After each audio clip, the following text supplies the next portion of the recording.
From the heart of Big Ten country, Los Angeles, California, Ryan Abraham and David Woods present the Podcast of Champions. Welcome, everyone, back to the Podcast of Champions. I'm David Woods from Bruin Report Online, the UCLA site on the 24/7 Sports Network. And this is Ryan Abraham from USCFootball.com, the USC site on the 24/7 Sports Network. And together, we make the podcast of freaking champions, talking all things Big Ten football. Yeah, I teased you a little bit saying we weren't going to do a preview show this week because there's no good games. There's a shit ton of good games, and we got to preview them and make our picks against the spread. I'm fired up. Just came off my USC show. Hey, why aren't we recording tomorrow, Ryan? I'm going fishing. Yeah. I'm going fishing. Yeah. Because I do. Normal midweek activity for somebody who's employed. Right. Yeah. I'm going fishing. Uh-huh. And then Does this count as a trip?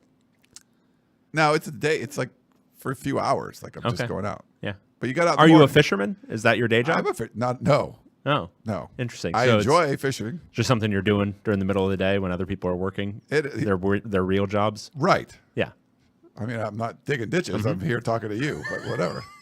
Is this better or worse? Who knows? I'm not sure. We were singing Piano Man before Yeah. we went live. We were going to cold open the show with us singing Piano Man. But It could have been. Yeah. Yeah. Yeah. Bob at the bar is a friend of mine. Yeah. He gets me my drinks for free. And he's talking with Davey, No, who's still in the Navy. He's quick with a joke or light up Whatever, your smoke. man. Don't worry about it. You know, the bartender's quick with a joke, and he'll light up your smoke. But his name isn't Bob, is it? Bob at the bar is a friend of mine. No, it's John at the bar is a Maybe friend whatever. of mine. Who- See, you fucked me up. okay, It's not my fault. I It's give your you the fault. wrong name. That's what you remember, Bob at the bar? or whatever. What does that sound like? He's a friend of his. Is that assonance or consonance? Which one is it? You tell me. Sure, I don't know. Yeah. We got a fun show for you today. Obviously, we're singing Piano Man to start things off. A lot of great games, like I mentioned, And some bad ones. and some bad UCLA's still playing. Yeah, but that could be good. We'll see. I think whatever way that game goes, it's going to be one of the most unwatchable slop fests you've ever seen in your life. Yeah, but maybe we'll get a little more definition in the middle of the crazy conference that we call the Big Ten. We'll do all that. We have not a lot of questions. If you want to send us a question, you can do that. bigtencast@gmail.com, or you can call or text us at 424-532-0678. Tweet us at B1G Podcast, or if you have the Apple Podcasting app, you can rate us over there. 5-star rating is awesome, and give us a follow. You want the Podcast of Champions, big show, obviously huge. We've been experts in the Big Ten Conference for decades now. Get it and follow in there, and leave us a review. And if you do so, and it's a good 5-star review, we will read it on the recap show. And the best one, we will send you a $17 gift card to Trader Joe's because UCLA scored 17 points against LSU. That's right, baby. We haven't. So just so everyone knows, I'm not going to read them today, but we haven't gotten a new one. So if you want to angle for a $17 gift card, this might be the weekend to do it. Now, I will say we record on Mondays, but it often takes 2 days for the review to percolate out to the front page of the reviews. So if you want to put in a chance to win a $17 gift card, get your 5-star review in now. And if we get no reviews, I'm going to give one away on my Peristyle podcast, and Dave will do a bro one. So you're going to lose 2 cards off the bat. Yeah, they'll be gone. We'll actually just take them. Maybe, John and Bray is fine with that, right? I'm sure. No, I don't think so. I think we're going to give them away. We'll just give them away on another show if you don't want to leave us a review. That's right, baby. Yeah, I forget. I think he sent me like 18. I forget the number. There was a reason. The $17. They're usually like the small gift cards are like $8, but he decided, well, we'll see. We'll just do it whatever UCLA. I think the minimum was 8, but how many points does UCLA score on LSU? But we bumped it up to 17, so he had to make 7. I don't know if it was a paid for him to make like $17 gift cards, but I mean, he wasn't doing it himself. And I just sent out the first batch. So if you won and you emailed me your info, there is a gift card in the snail mail for you. Beautiful. Yes. John and Brea, generous man. That was great. So I sent the whole time I'm like put it. You don't have to lick stamps anymore, but they're sticker stamps. But I have my little address, for your charity things. They give you like address labels. Dave probably doesn't have it, but I have them in my junk drawer. Put the address label on, put the stamp on, write a little handwritten note on a piece of paper, fold it up, put it in an envelope. I'm like, the whole time I'm doing that, I'm like, David would never do any of this. He wouldn't even cash a check that was sent to him. Yeah. That you could do on your phone. I actually lost it. I don't know where it is. True story. That's pretty freaking awesome. Okay, well, we only have 7 games this week to go over. Do you know off the top of your head who's on a bye? I wrote it down. No. Okay. Indiana. I knew that one because they're my Hoosiers. They're going to stay undefeated. They're going to stay bowl eligible. Michigan State, Michigan, and Nebraska. All right. Nebraska, they're all on buys. We're going to do our picks against the spread. David had pointed out that maybe the odds makers are figuring some of these things out. Maybe they're figuring out Indiana. We'll see next week. Figuring out Purdue a little bit. We'll get into all that stuff. But we have one Friday game, right? One Friday game and 6 Saturday football contests. Okay. So first Friday, let's go to the Friday game. We have Northwestern Wildcats. And they're taking a team on the road that was on a bye. We have Maryland Terrapins. Snap. All right, so this is 5 p.m. on Big Fox on Friday. Northwestern traveling to Maryland. Northwestern is 2-3, 0-2 in the Big Ten. Maryland is 3-2, but also 0-2 in the Big Ten. Maryland doesn't feel like an 0-2 team. Northwestern feels like an 0-9 team. Maryland is an 11-point favorite in this game. So if we look at what Northwestern has done this year, at home, they've been pretty decent. They beat Miami of Ohio. Pretty decent. I mean, they don't look like the worst team in football. Miami of Ohio, they beat 13-6.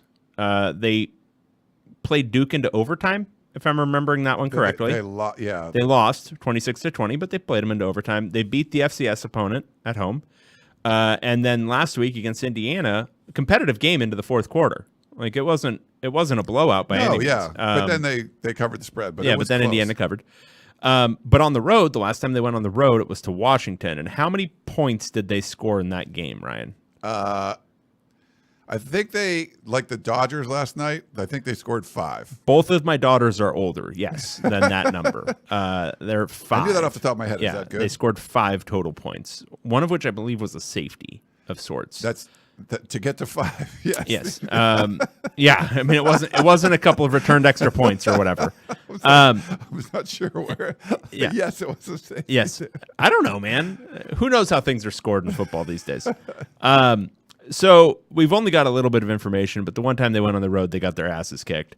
I think Maryland is a good-ish team. Like, I don't think they're great, but I do think they're good-ish.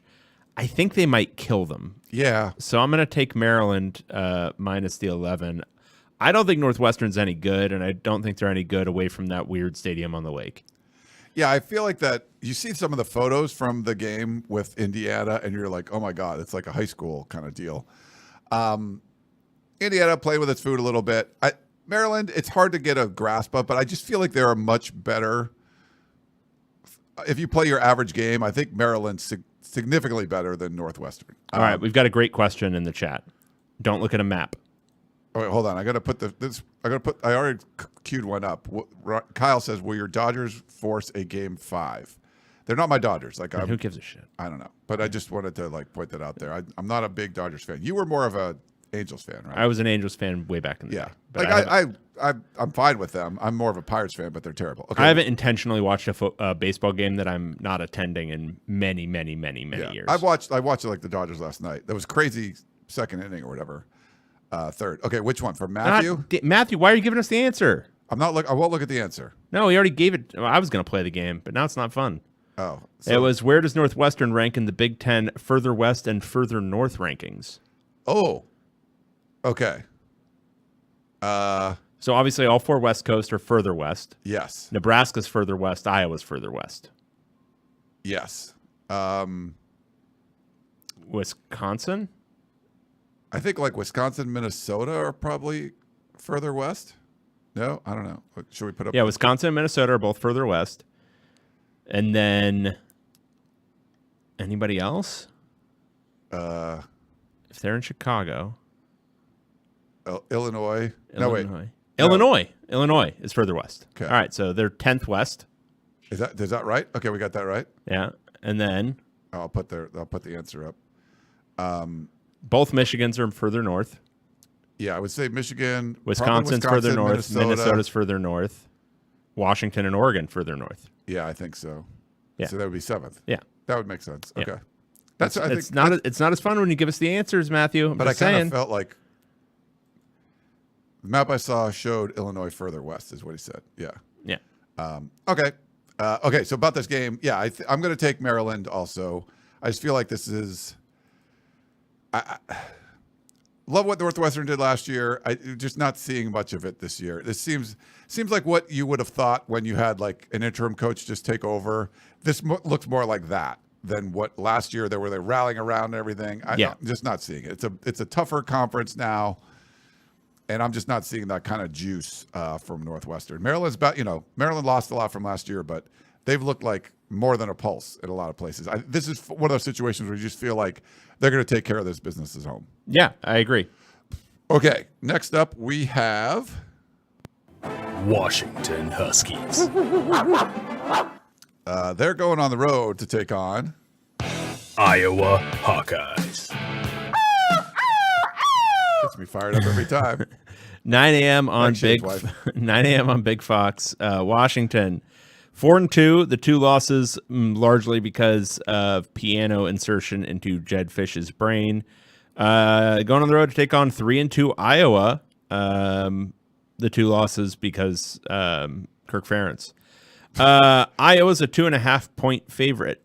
I think Washington is a better and more balanced team. I can't rule out the possibility that a piano will fall on Jed Fish's head again, though. And it coming on the road, I'm just kind of leery. But we did just watch Iowa get absolutely trounced by Ohio State. And I'm not saying Washington is anywhere close to Ohio State, but their analytics still love them. They love that team. They're like a top 15 team in a lot of systems. I'm taking Washington. Wow, I thought you'd take Iowa. Okay. I'm taking Washington. They look like they're maybe getting a little bit better. Maybe Jed Fish had emergency brain surgery to fix the piano problem. And Iowa, I don't trust Kirk Ferentz at all. And frankly, if they win this game, it could be by 1. You don't know. That's true. You don't know the way Iowa operates. That would be the greatest cover ever. Yeah. So I'm taking Washington. Or by 2, potentially. Yeah. I'm taking Washington also. I kind of thought you'd go towards Iowa. I feel like this is going to be, we already know that the teams are 1-8, traveling 2 or more time zones. I feel like this is a situation this week, that trend gets bucked a little bit. Yeah. There were some bad teams that have traveled, but, Washington lost at Rutgers. I think Iowa's better than Rutgers. Why do I think they're going to beat Iowa? I kind of think they will. I got some stats that from our friends, some of the friends on the Twitters and stuff. Jonah Coleman leads the nation with the most 10-yard plays from scrimmage. He has 31 of them, including 10 rushing attempts. 24 10-yard rushes. So he's kind of an explosive play guy. And we've seen Iowa give up some explosive plays this year where maybe not as many before. But it's funny, if I was going to say which defense does this sound like, this defense leads the nation in opponent completion percentage, 46.7%, pass efficiency rating, 85.31, and yards per pass attempt, only 4.5. Third in pass yards allowed per game, 125.5, and 10th in opponent touchdown passes with 3. Would you think that's Iowa? Or would you think that's Washington? Traditionally, you would think it was Iowa. It's Washington. Exactly. And this is what's crazy about Washington is it's insane that they have 2 losses. Because if you look at just success rates, which is, success rate, very easily defined. It's getting 50% of yardage on first down, 70% of yardage on second down, or all the yardage on third or fourth down. They are a top 25 in both offensive and defensive success rate. Offensive, they're top 10. Defensive, they're top 25. Iowa's dog crap in both. Like Iowa is 70th something in offensive success rate and 62nd in defensive success rate. Not a good team. No. Kind of winning through smoke and mirrors. Washington, probably a better team, losing because their head coach has brain damage. So I'm going to roll with the team that is like statistically performing better. Now, Iowa is where math and science goes to die. Like when you're playing Kirk Ferentz, it's where, we're just going to punt. We're actually just going to punt on first down, and it's going to be fine, and we're going to win. But I'm going to roll with the numbers here and go Washington. I'm going to agree with you. Yes, for sure. And one of my fantasy teams is called Punting on First Down. I think it's inspired by Iowa. Kyle says Washington's leaving Thursday afternoon to Iowa. And I know USC and UCLA both were leaving on Fridays. That hasn't gone well. We'll see if leaving on Thursday. I don't know if Washington left on Thursday for the Rutgers game. Kyle, if you know that, that'd be cool. But, and we'll come up with the Penn State game. I know Penn State's leaving on Thursday. There's going to be some debate on what you should be doing. Maybe we'll get the numbers at the end, like teams that left on Thursday had this record traveling long distance. Teams that left on Friday had this record. Teams that went east. Teams that went west, whatever. We'll get some data on all of that, and it'll be interesting to kind of see. And Cameron has a good point. Aren't you worried that Washington can't kick field goals? Oops, sorry. I put the wrong one up there. Yeah, they've been really bad at that. But I just feel like they're a better team. Mm-hmm. But like David said, all that better stuff goes to Iowa to die. Unless you're Ohio State and you just can out-athlete But you know everybody. Where they didn't do that? They didn't do that in Iowa. In Iowa, I'm fully convinced that Ohio State would have been in like a 17-13 bloodbath. I don't think so. You're right. It would have been more like 17-16. Maybe 17-3. Yeah. Anyway. Yeah. Yeah. Matthew says Washington has only won at home. The Washington State game was elsewhere. The overhang is protecting Jed from falling pianos. That's a great point. That is a very good point. Open bowls are not kind to him. Maybe like the scaffolding and shit. You need that stuff to kind of protect them from those pianos from falling. Kyle said Washington left Thursday to Rutgers, but it was for a Friday game. You love this logistics stuff. Do you know this guy was texting me about like, did UCLA fly direct into State College or did they fly into Harrisburg and bus there? Like, I don't know, man. So I text the SID. I'm like, did you guys fly direct? And he's like, yeah. I don't know what your deal is. You love logistics. Okay, because I actually love logistics. I was writing some stuff in the war room. So I know this for Penn State, and I talked to their insiders. UCLA flew direct. No, this wasn't an invitation to talk about this. We're going to now. Do you know remember the Cade McNown game, like back that Miami game?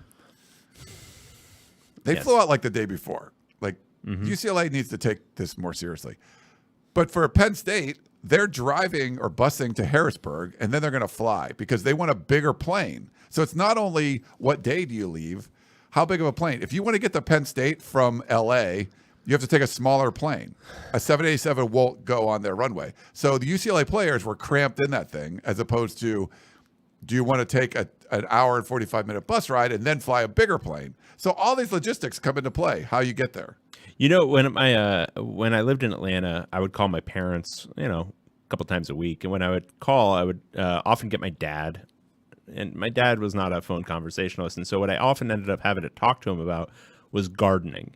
And I don't know anything about gardening. I don't care about gardening at all. And that's what this felt like to me. It was me listening to you talk about gardening. Matthew says, any spring practice reports to rehash? Yeah, we could go over that a little bit. Yeah, maybe. Okay, but we will both take Washington in this one. Yeah. All right, next up, we've got Wisconsin Badgers. They are on the road at Rutgers Scarlet Knights. Scarlet Knight. I can't hear Scarlet Knights now without hearing Shane's wife's voice. Yeah. Does she have a name? Do we have? No. We're just going with Shane's wife. That is Forever? what we are rolling with. Kevin says logistics matter. They kind of do because I take them into consideration and I'm killing you in the picks. So maybe you should pay attention to logistics a little more. Please stop. Okay. Please stop with logistics. All right. Wisconsin traveling to Rutgers, 9 a.m. on the Big Ten Network. Wisconsin 3-2, 1-1 in the Big Ten. Rutgers 4-1, 1-1 in the Big Ten. Rutgers is a 2.5-point favorite, which feels completely right. These feel like very, very. I don't want to say fully similar teams, but they're about equal. Like when you look at again those success rate statistics, they're only 10 spots away from each other in both. Pretty even. Wisconsin found something, I think, a little bit at quarterback last week, whereas Rutgers looked like it found a world of hurt on the road at Nebraska. I think Greg Schiano's a really good coach, though. This is one I'm really torn on because I think they could cover the 3, but I could also see Wisconsin going in there and winning. They were close against USC. Like, I think what gets lost in the final score of that game is that they were up by 11 heading into halftime. Yeah. And they just kind of fell apart in the second half. I think they didn't maybe have enough in the game plan offensively because suddenly they were just getting shut down left and right. Rutgers hasn't been great defensively this year. Ethan Kalikmanis looked a lot more like Minnesota version of himself last week. So just kind of riding a little bit of the momentum here, I'm going to go with Wisconsin. This is bad when we agree, but I like Wisconsin better. They've looked better than what I thought the beginning of the season, even like you mentioned in the USC game, to come out and they had some explosive plays in the first half and then just sort of like kind of got shut down. Maybe Kalmanon guy runs all over him. It was a little disappointing to see Nebraska kind of shut him down. I think it's going to be a different story playing, in New Jersey as opposed to playing at Nebraska. And Wisconsin's not as good defensively. They're not. They can do some things, but I don't think I just kind of feel like Wisconsin's going to get this road win here and build a little momentum from what they did last week. Now it was Purdue and it was at home. Could you see Rutgers just punch him in the mouth and like Wisconsin looks pretty crappy again? Yeah, that could happen. But I don't know. Just my gut is like I think Wisconsin can go in there and get a win. Yeah, I'm with you. And I don't think. I think they'll be able to run the ball and control the game on the ground. I mean, Rutgers' run defense has been pretty bad this year. Yeah. So Rutgers has been far different than what I was expecting. Like their offense is better than it was last year, but their defense has taken a major step back. Yeah, I don't know why. It's just not as good on that side of the ball. Yeah. But, JB says, my 82-year-old dad goes on and on about his yard. And he lives What is this? Like, yeah, my dad was doing this for like the last 5 years of his life. He was never like a gardener. Like, I don't know what this was. Did I tell you about my lime and lemon tree I planted? Oh, God. I actually did. Yeah, I bet you want to talk about it, don't you? I could. I found out this morning because my limes, I had a couple turn yellow and they like fell, but they're ripe. So for some trees, that's the thing. So anyone that does lime and lemon trees, let me know. I have a lemon tree. Do you? Yeah. Do you harvest lemons? Occasionally. Bring some into the damn studio. I make margaritas and stuff. With lemons? Well, I put a little lemon, but a lot of limes. Okay. That's what my lime tree's for. It's going to be a margarita tree, hopefully. Okay, next one. We got a big one here. Penn State Nittany Lions. Rawr. They're traveling a couple time zones, going to Los Angeles to take on USC Trojans. 12:30 p.m. on CBS. Number 4 Penn State, undefeated, 5-0, 2-0 in the Big Ten. On the road at USC, 3-2, 1-2 in the Big Ten. Penn State is a 5.5-point road favorite. My theory of the case last week is that Penn State was treating UCLA like an FCS game. I see no reason to walk away from that. I think they're bringing in. I think they're going to bring in a lot more into the game plan. Going against the USC defense that's been pretty good. And I'm very concerned for the health, safety, and well-being of Miller Moss. Those defensive ends for Penn State are absolutely no joke. Yeah. They will abuse USC's tackles. And if Lincoln Riley doesn't have a whole shitload of quick game weirdness planned in his passing attack, it's going to be a lot of blows on Miller Moss. The path for success here for USC is very simple. They have to be just a whole lot better on offense. I think defensively, they might be able to do more or less what UCLA did to a Penn State team that was playing like an FCS game last week, hold them into the mid-20s, something like that. But scoring in the mid-20s on Penn State is going to require a lot of offensive magic, and I haven't really seen that many signs of it this year. Outside of Utah State, this offense has been, I don't want to go so far as to say pedestrian, but it hasn't been great, and it hasn't been Lincoln Riley style. So I'm going to take Penn State here. I think they're just a better, more balanced team. And I think whatever is ailing USC, it may get fixed by the end of the year. I don't know, but I think it's still in the midst of like severely ailing them. And maybe Lincoln Riley figures it out, or maybe he continues to whine in the media about weird bullshit. Who knows? Cameron says, I'm very worried about USC's offensive line. Seems like a nightmare matchup. I think that's where you got to go with this one. Penn State's pass rush. I think Michigan's defensive line that USC faced was bigger, but this is a quicker defensive line. Minnesota was getting home with rushing 3 guys at times. They had a lot of success running the ball against Minnesota. They kind of got away from it.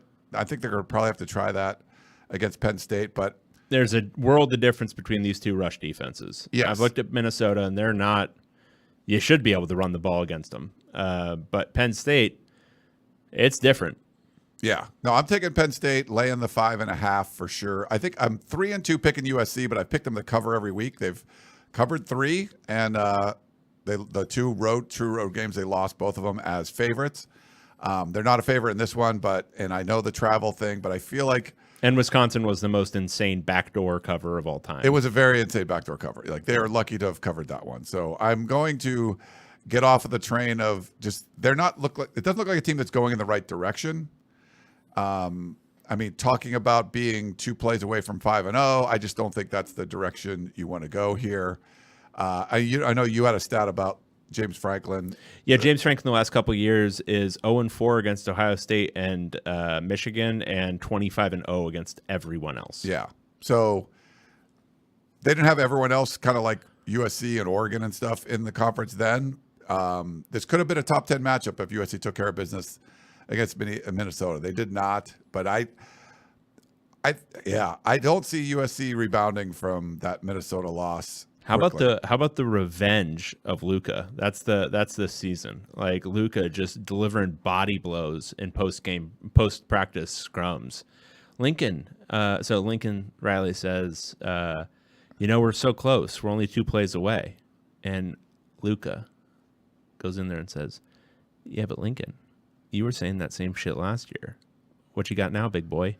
And Lincoln had nothing. You could see him almost get poleaxed by that question. It was beautiful. I think Riley was trying to make the point that they weren't, like, you have to first be in the game and then you have to win it. And they weren't in the game thanks for that. Last year. Thanks for that super genius, Lincoln Riley. You have to be close to score more than the other team? Shit, man. Because you were getting kind of beat badly the end of last year, and now you were at least Yeah, but I remember him saying that close stuff at the beginning of last year. Yeah. When the losses were still kind of close. Right. Yeah. But this, I like Penn State and this is the matchup. Anything can happen. It's college football. We saw Vanderbilt beat Alabama. So, like, if USC beats them, I'm not going to be shocked. But I kind of just feel the way things are trending right now. I'm going to take Penn State in this one. I think they're a pretty good team. They haven't had to show much last week. They didn't cover, so that kind of made me mad. But I think they're gonna cover this week. Yeah. All right, we'll see. Let's go. We're agreeing too much. We are agreeing way too much. I'm going to switch all of mine. Yeah, please do. Next up, we got Purdue Boilermakers. another chance to make their case to be the number 8 team in the Big Ten. We'll see. David's not going to allow it, but they're going to take on a ranked team in Illinois Fighting Illini. Hi, I'm from Illinois. 12:30 p.m. on FS1. Purdue 1-4, 0-2 in the Big Ten, traveling to number 23 Illinois, 4-1, 1-1 in the Big Ten, and had a bye last week after giving them an opportunity to, lick their wounds after their road trip to Penn State. Illinois is a 19-point favorite in Champaign. Obviously, I'm taking Illinois because Purdue is hot dog shit. I don't think Illinois is dog shit. In fact, I think they're quite good. I think they will be able to do much of what they want to do against Purdue, which, again, is not good. And Illinois' defensive front should be able to shut down Hudson Card. Wouldn't be surprised if it's a shutout. Yeah. Purdue lost 52-6. Correct. Last week. Very correct. 19's a lot of points. 19 is a lot of points. It's not enough. Not enough. What would it need to be for you to take Purdue here? 29? I think if it was in the higher 20s, I would go. Yeah. Just because it's Just because the same reason that we should have taken Penn State last week. Yeah, are you really going to do... Is Illinois... Because it's not a game, so you're just going to play it like it's an FCS game. Illinois is coming off a bye, though, so, you don't... They're going to want to... They're going to want to, really let it air out. They're going to want to get their, juices flowing again. So I think they'll keep the starters in till midway through the fourth quarter, win this one by, 35. Who does it... Do you know who Illinois has next week? Do you have it off the top of your head? No, I don't. I can pull it up, though, real quick. Yeah, pull it up. I want to see. Maybe... All right, after Purdue, they've got Michigan at home. Could be a look ahead. Could be, but I think also they just had a bye week, so they've been prepping for Purdue. They've probably been maybe they're prepping for Michigan, and just Purdue is in the way. Maybe. Yeah. Could be. They're still covering. That would be yeah, I think they're going to cover this one. Yep. This one I feel good about. I mean, both of us, obviously, it was only 14 last week, right? Yeah. Was it 14 points for the...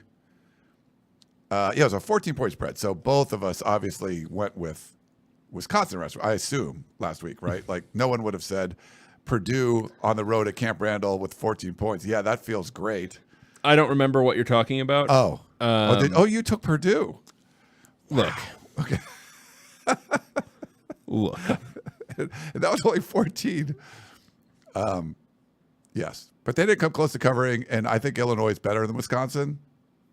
So, yeah, let's go Illini. All right. Do we really need to talk about this one? I don't know. Okay, I guess we'll do it. We have the Ohio State Buckeyes. Who are they playing? Some scrub team? Is this some scrappy underdog? Is this week 2? Why is there number 2 next to... Oh, they're number 2 in the country. Okay. Oh, interesting. And then week 3... Oh, no. This is the number 3 team in the country. Oh, wow. Oregon Ducks. Seems like a big deal. It does seem like a big deal. All right, this game is at 4:30 p.m. on NBC. Number 2, Ohio State, undefeated, 2-0 in the Big Ten. On the road in Eugene against number 3, Oregon, 5-0, 2-0 in the Big Ten. Ohio State's a 3-point road favorite. All right. I'm curious about you on this one. I'm taking Ohio State. First off. Wait, okay. Okay, I'm going to do that. I'm going to start with that, but I do want to throw in some caveats You already said that Oregon was going to beat them and all this stuff. Uh-huh. I had Ohio State undefeated from the very beginning. All right, I'm going to throw in some caveats. Okay. There is a chance that Oregon has been a little bit rope and a dope this year. That offense, we joked about it being very, very, low depth of target, all that kind of stuff last year with Bo Nix. But it seems even more so this year, hyper efficiency, but lack of explosion. Their run game finally showed some signs of explosion last week. I think there's something there that's starting to grow a little bit. They've looked a lot better than they looked in the first couple of games of the season, which is weighing things down a little bit. I'm just a little concerned that Ohio State's a monster.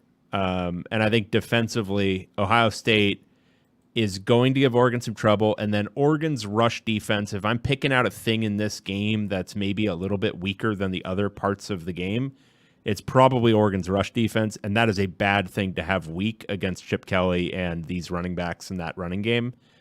So I think it's going to be a good game. I think both teams are well coached. I think both teams have a lot of talent. Ohio State has more. And I do think that they're, I don't even know if it statistically bears out, but what you would perceive as their ideal strength, which is running the ball with those 2 running backs and that offensive coordinator, it doesn't pair well with what we've seen so far from Oregon's rush defense. So I'm going to take Ohio State. They're going to control the line of scrimmage to a large extent and be able to run the ball. and with that, they're going to win this game. Yeah, they're like both these teams are like really, really talented, but I think Ohio State's uber talented. And Kevin says, what about the home team, other team travel advantage? I think that's what's keeping it to 3 points. Like I think if you took these two teams on a neutral field, I think it'd be Ohio State by a touchdown easy. Yes. I still think they'd probably win this by, I don't know.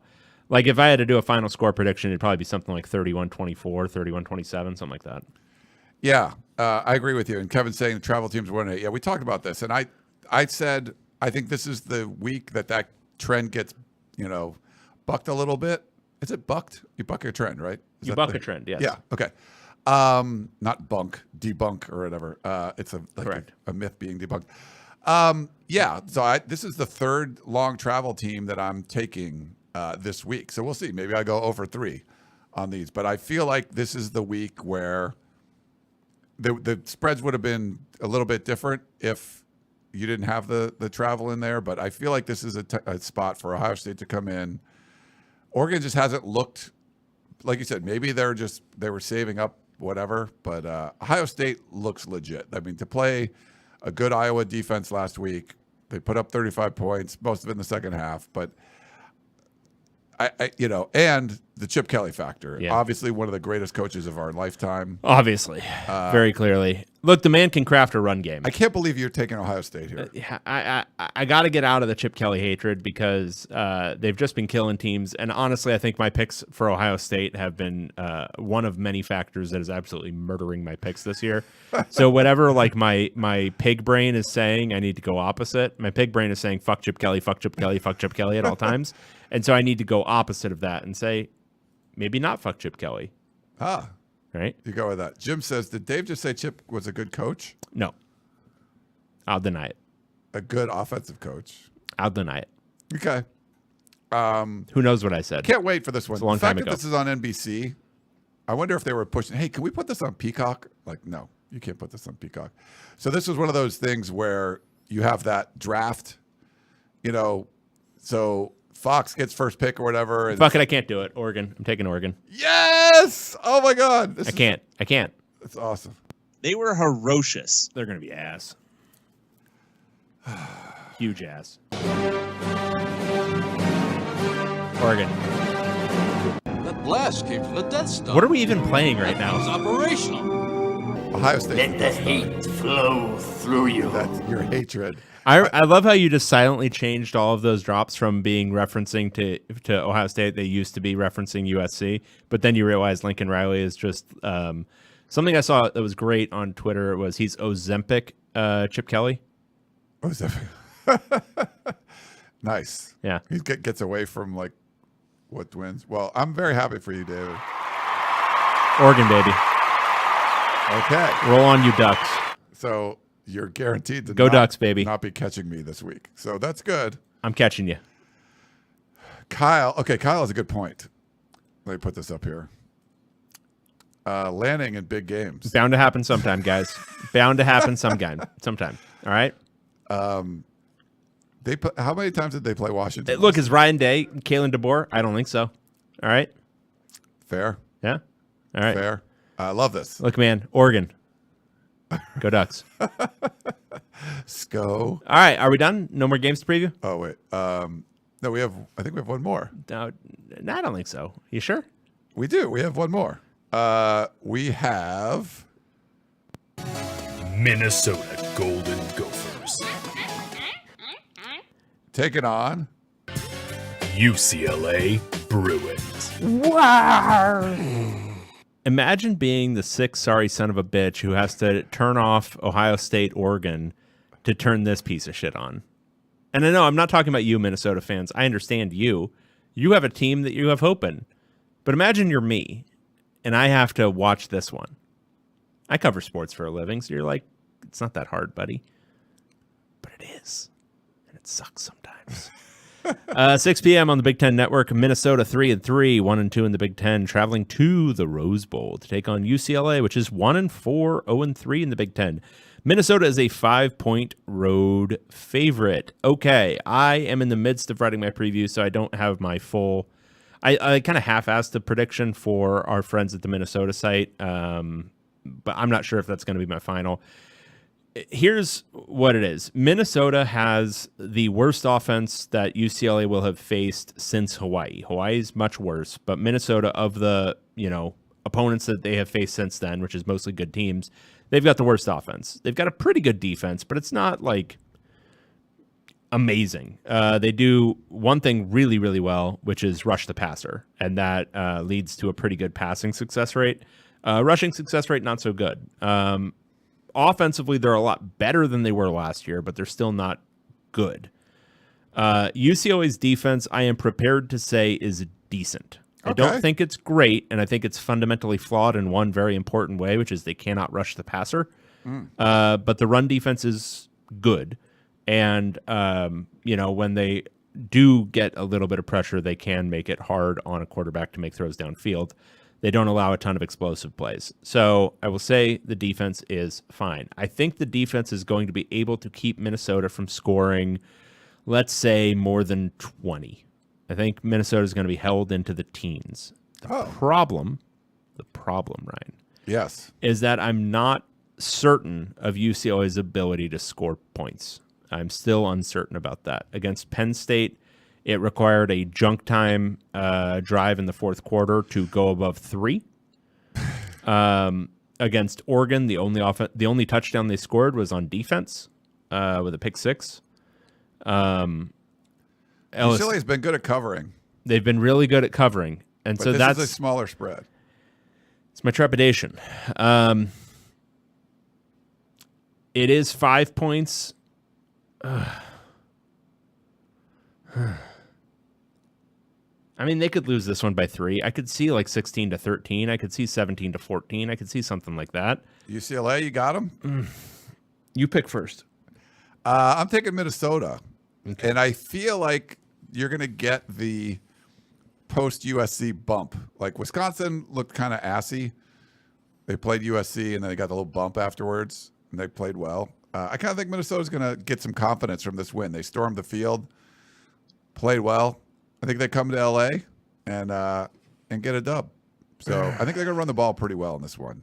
Yeah, I mean, so Minnesota has 2 pretty good running backs. Yeah, that one is, I forget his name. He's it's legit. Darius Taylor and then Marcus Major. Taylor's great. He had like 200 yards in that game and caught a lot of balls from the backfield too. Taylor's great, and I want to say Marcus Major has kind of gotten a little bit better with each game. He's had a really injury-riddled career, but this is a former 4-star who went to Oklahoma. So there's some talent there, and I know he was impressing people before the start of the season, and I want to say, yeah, against USC, he had 37 yards on 7 carries. He started against North Carolina, was pretty good in that game. But he's been pretty good this year. Yeah, I'm going to agree with you. Minnesota. Oh, okay. Minnesota covers the 5. I'm risking being wrong again on a UCLA Minnesota UCLA football game. But it wouldn't be the first time. No. And I feel like a 5-point spread, you can't play to cover. You really. absolutely can.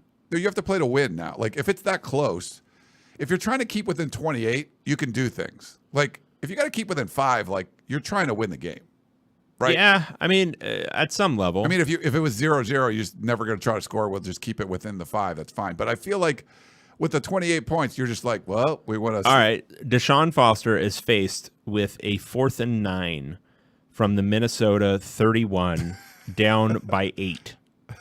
What does he do?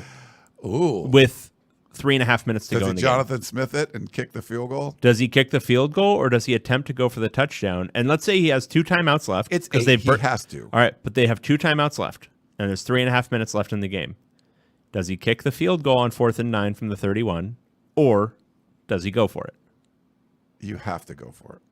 But if you kick that field goal, you push. You tie the spread. You push. Yeah.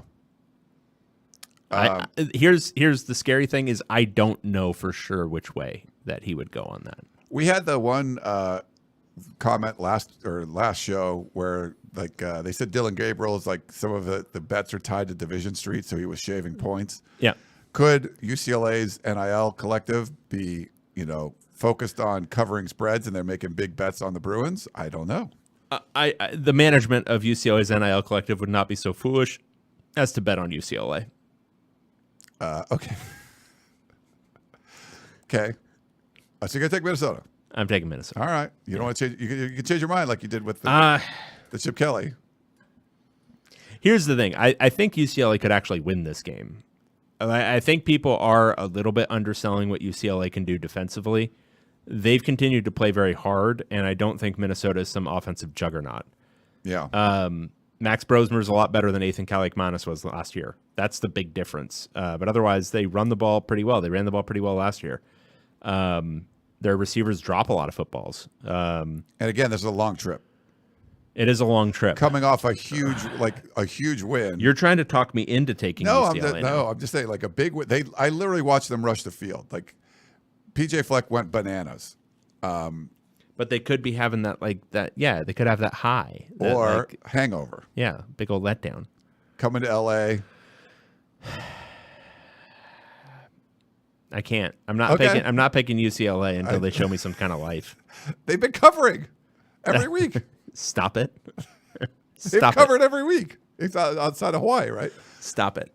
Okay. I'm just saying. Look, I'm going to count on Max Brosmer not shaving points. Max Brosmer, not to implicitly accuse anyone else, but Max Brosmer, that guy, he's not shaving points. True. But teams 1-8 traveling. I see USC do it twice as road favorites. Bigger spreads than this one. Lost them both. Just saying. So true. Yeah. I'm switching my pick maybe, but I'm not. But I might, but I won't. Okay. Why don't we do this? Take a quick break. We'll come back and do some questions. Back in a minute.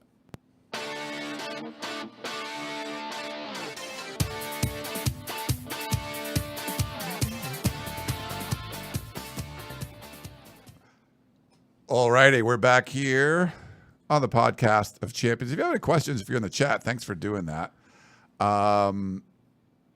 We have a comment about my comment about PJ Fleck. Matthew says, Fleck goes bananas sitting by the pool. That's nothing. Fair enough. Kyle says, longest UCLA preview ever. We talked about it a lot, but that's okay. It's a big, there's a lot of big games, but it's hard to get bigger than that one, right? Minnesota in the freaking Rose Bowl. Honestly, Kyle, what I'm trying to do by talking about UCLA for that long is bring you into my hell where I have to, again, turn off the game that's a top 5 matchup in Eugene and turn this one on at 6 p.m. Yeah, I don't have to do that. Like Ohio State and Oregon, they'll be finishing up the first half. It's going to be like a 17-17 game. One team will be driving, and I'll be like, nope, I got to watch UCLA kick 3 field goals. Alex, I'm going to give you like a reprieve here if you want to switch your pick. Have you not watched enough bad average team to know the classic script of home win over a ranked team is always followed by a road loss to a cellar dweller? I know. Here's the thing. Wow. I think UCLA, until they do something besides beating a horrible Hawaii team, I just can't imagine they will be coached well enough to win. Like, I just have not seen it yet. Once I see it, maybe my picks will change about this whole thing, but I can't do it. And the only way they're covering 5 is if they win this game. What did Hawaii do? They suck. They beat Delaware State. Uh-huh. They lost UCLA. They lost to Sam Houston. They beat Northern Iowa. Uh-huh. Is that one of the better Iowas? That's an FCS school. Oh. And they lost to San Diego State. A very bad San Diego State team. Okay. All right. I like the point. Ashton Genty's going to run for about 700 yards on him this weekend. Oh, on Hawaii? Yeah. Yeah. Okay, so important factor here. If this is say it's a close loss, maybe UCLA covers, maybe it's 7 points or something like that, and Purdue gets like murder stomped again, how can Purdue get the coveted 18th spot? I'll tell you this. If UCLA wins this weekend, they will no longer be 18th. Well, yeah, they're going to get a win. What if it's a close loss versus blowout again for Purdue? A close loss at home to a 3-3 Minnesota team, I'm sorry. No. UCLA will remain 18th. Really? Yeah, they're anchored to it. I'm sorry. Those are the rules. I looked it up in the bylaws. Okay. Sorry, Purdue fans, if you really wanted Purdue, if you wanted excellence, I don't know. You should have relocated to Los Angeles and been the team I cover. All right. I think we only have one question. All right. Do you want me to read it? Yeah, you go ahead. I've been talking a lot. This is from Ryan, not you, but a different one. Uncovered Battle. Good morning. Given your position as the foremost experts on Big Ten football, as well as your rapidly expanding knowledge of West Coast ball, you two are uniquely qualified to offer us humble listeners perspective on this undiscussed battle of Oregon fans versus Ohio State fans and who will take the crown as most obnoxious. Oregon and the Ohio State each easily took the crown in years past with their respective conferences, and it seems that this year, as with their actual football teams, the Buckeyes have the advantage. What do the Duck faithful need to do this weekend to solidify themselves as the most annoying fans and let other teams know that they're the ones you roll your eyes at? Thank you, Ryan. So here's what I'll say is Ohio State fans have gone out of their way to find our content even prior to us becoming a Big Ten show to say stupid things. The people in our comments on our YouTube page who never seem like they're in on the joke and are just saying obnoxious fan things, I'm not saying it's universally Ohio State, but it's a lot of Ohio State. So they are obvious contenders here. Oregon in football is, we long considered them probably one of the, and when I say worst, I mean best. I mean, in that way, the worst fan base in the Pac-12 in football. In basketball, it's obviously our friends in Tucson. But in football, obviously the worst and super obnoxious and, mean, not gracious, the whole thing. Hostile environment, Autzen Stadium. That's a real battle in this one. And I think Ohio State fans, are they going to be ready for the naked hostility that can be brought in Eugene, Oregon? Central, this is getting down into Central Oregon. We'll call it Central Oregon. Okay. Central Oregon's no joke. They get fired up down there. Yeah. So, gosh, that's a really unheralded battle here that I'm excited to see. And we'll be able to have a better sense of the overall fan bases in the Big Ten within a couple of years. We got to get used to them. I would say right now, just my general assessment, the fan bases who seem to get our show the best, who seem to enjoy it the most, Minnesota, for sure. They love it. Rutgers.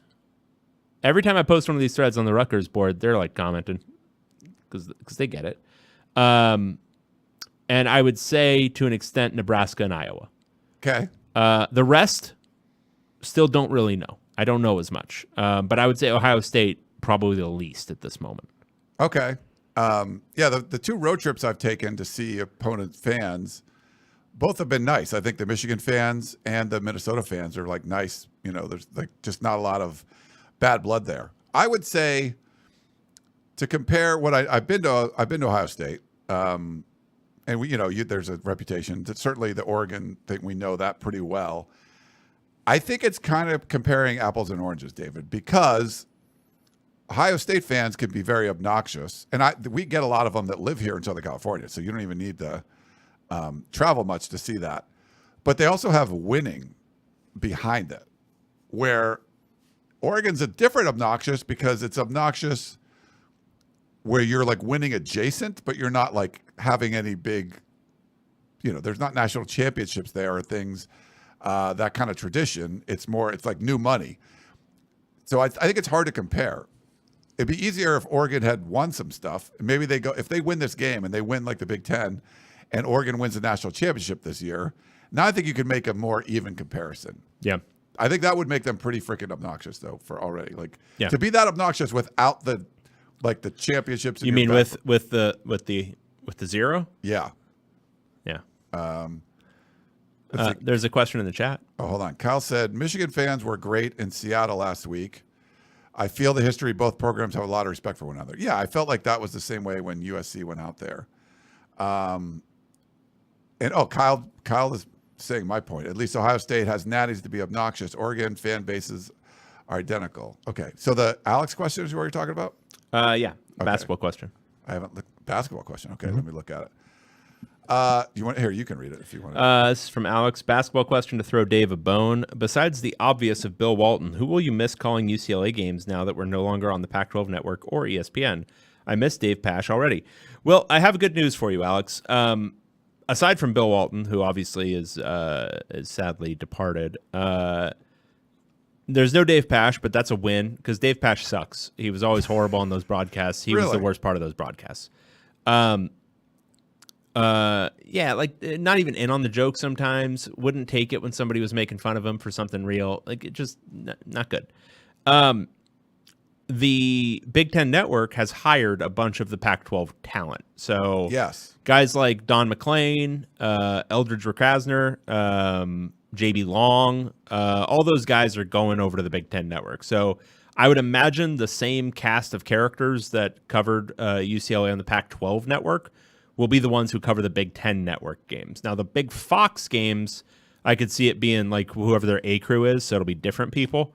But for the Big Ten Network games, I would imagine it's going to be the same kind of local crowd as has been the case for years past. So I think you're still going to get Don McClain, who has grown on me over the years. I used to kind of hate him and thought he was boring, but he's gotten better and better. And I think for the Northwestern folks, Eldridge or Krasner is still going to be doing games. Does Gus Johnson do basketball still? He hasn't done basketball in a hot minute. I don't know if he's going to do, because Fox hasn't, I could be wrong. I don't know that they've carried too many games in the recent past. But they will now, I think. Now that they're carrying a lot more games, maybe he will do some marquee ones. I'm not sure. Okay. Do we have any other questions? Oh, Matthew. Oh, well, he has a quiz. Okay. He says, where do you think UCLA ranks in the former Pac-12 for FPI? I don't have access to SP+. I won't spoil this one. All right. FPI is the ESPN analytics system. All right. So the ones that are ahead in the old Pac-12, obviously Oregon, obviously USC, obviously Utah, obviously both Arizonas, obviously Colorado, Washington, obviously. Who else am I missing? Okay, Stanford and Cal. Stanford and Cal. So Cal's obviously better. Stanford could be worse. Washington State, Oregon State. Washington State's better. I'm going to say they are 10th ahead of Stanford and Oregon State. Is that correct, Matthew? Please answer. Final answer. Please answer. Well, while we're waiting for his answer, because this is on a delay, is there another question? Tony says he does basketball, so I guess he does do basketball. Okay, great. So Gus Johnson, he was with CBS for a long time, then Fox hired him. Yeah. And he was doing football. But he was amazing at CBS basketball. Do we have any takes on Utah? This is from Kevin. Do we have any takes on Utah versus ASU or Arizona versus BYU for legacy POC listeners? Oh, was that an older one? I missed that. No, it's on the most recent page. It's okay. It's right before Matthew says Genty's amazing. You got to go into live chat. You got to get out of top chat. Well, no, but I'm like looking at. I mean, here we go. It's a little bit older. Okay, yes. That's all I want to know. If it was like just coming out, it takes a second. I put it up there for you. All right. Any takes on Utah versus ASU? Yeah, Cam Rising, he might play.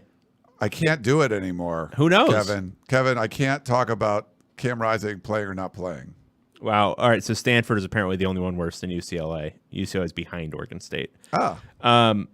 Yeah, I don't know if Cam Rising's going to play, so that infects things. I will say Sam Levitt's legit, and ASU is very, very well coached, so I would take ASU.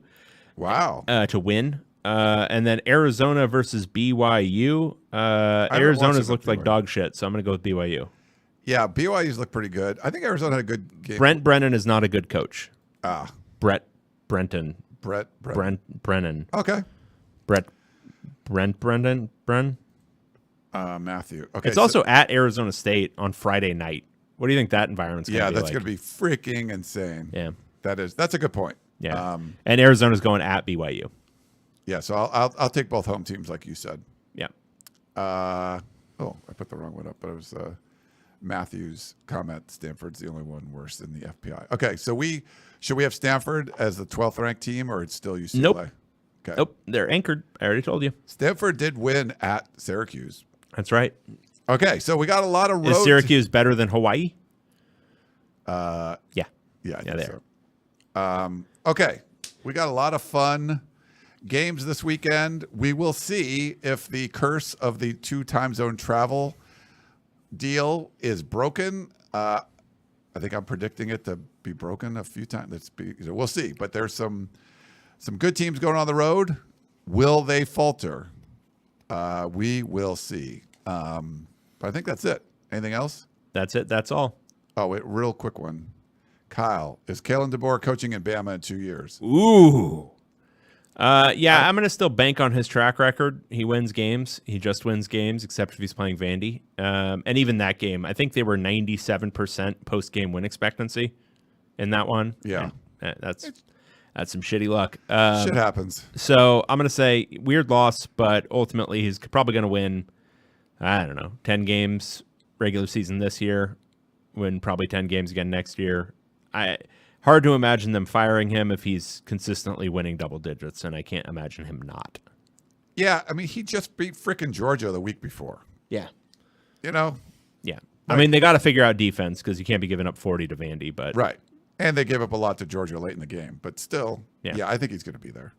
There's some like that one guy wrote into Paul or called into Feinbaum and said it's like your wife sleeping with your neighbor, like you can let her back in the house, but you could never forgive her. You never forget. And it's just like, holy crap. So if he goes and wins the national championship, you're not going to forget that he lost to Vandy once. He could win it this year. You know, it's like, yeah, I don't get that. Yeah, people are crazy. But I mean, they've been so good for so long. Their expectations are through the roof. Like if you gave up more than 14 points to Vandy, they'd like fire him, you know? Yep. All right, well, let's go wrap it up. For David Woods, I am Ryan Abraham. Oh, actually, did you see my hat? It's just a little something for... Here, do you want to point to your right, I think? This way? Yeah, but up. Go higher. Yeah. That'll be our screenshot. No, this has nothing to do with the Zodiac Killer, but I've been getting more emails from my friends at this government agency, and Zodiac Killer, we want to send you that gift card. We'll send you 2. Just give us your address. That's what the agency is going to throw in an extra gift card. So. Yeah, they'll send a little something. Yeah. Yeah. But that'll wrap it up. Hope you guys enjoyed the show, and we will talk to you next time. Bye.